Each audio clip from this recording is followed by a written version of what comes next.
ఎక్కువ కాలం జీవించాలంటే ఎక్కువ దూరం వాకింగ్ చేయాలని, ప్రతిరోజు 30 నిమిషాల సాధారణ ఎక్సర్సైజ్తో పాటు పౌష్టికాహారం తీసుకుంటూ ఒత్తిడి లేని జీవితం గడిపితే గుండె సంబంధిత సమస్యల బారిన పడకుండా ప్రతి ఒక్కరూ జాగ్రత్త పడవచ్చని KIMS Sunshine hospital cardiology HOD cardio thoracic surgeon senior international cardiologist doctor Sridhar Kasturi తెలిపారు. శనివారం కిమ్స్ సన్షైన్ హాస్పిటల్లో వరల్డ్ హార్ట్ డే వేడుకలు నిర్వహించడంతో పాటు డాక్టర్ శ్రీధర్ కస్తూరి రాసిన ఇంటర్వెన్షనల్ కార్డియాలజిస్టులకు ఉపయోగపడే ప్రొసీజర్ లిటరేచర్ పుస్తకాన్ని సందర్భంగా ఆవిష్కరించారు. ఆరోగ్యంగా ఉండడానికి మంచి నిద్ర చాలా ముఖ్యమని, స్మోకింగ్, ఆల్కహాల్ కి దూరంగా ఉండాలని సందర్భంగా వారు సూచించారు.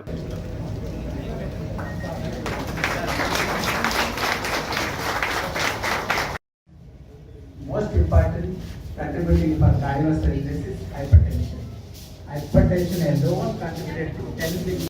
మనకు రొటీన్ యాంజియోప్లాస్టీ యాంజియోగ్రామ్ అంటే క్యాత్ ల్యాబ్ లోపల యాంజియోగ్రామ్ తోటి చేస్తాము. కానీ ఏంటంటే ఇందులో ఏంటంటే మనము ఇన్ఫ్రారెడ్ రేస్ గుండె రక్తనాళాలకు పంపి అంటే మనకు ఓసిటీ క్యాథెటర్ అనేది we acquire the inside view of the heart blood wells.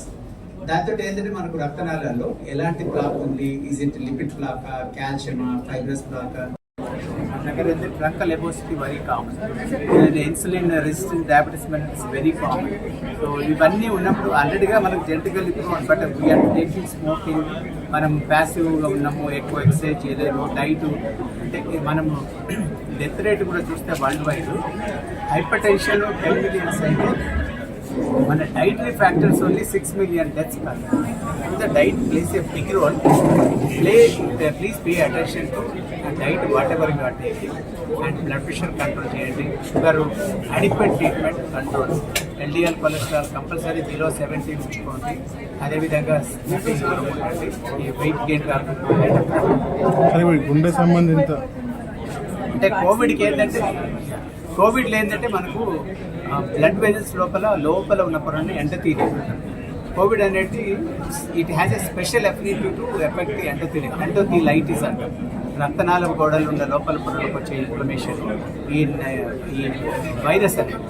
అంటే మామూలుగా ఇప్పుడు మనము మనకు కోవిడ్ రాని పర్సన్ లేదు ఇండియాలో, బట్ మైల్డ్గా వచ్చిన వాళ్ళకు దాంతో రిస్క్ లేదు. ఎవరైతే ఐసీయూలో అడ్మిట్ అయ్యారు, వెంటిలేటర్ రిక్వైర్మెంట్ ఉంది, ఆక్సిజన్ లెవెల్స్లో ఉన్నాయి, వాళ్ళలో ప్రోనెస్.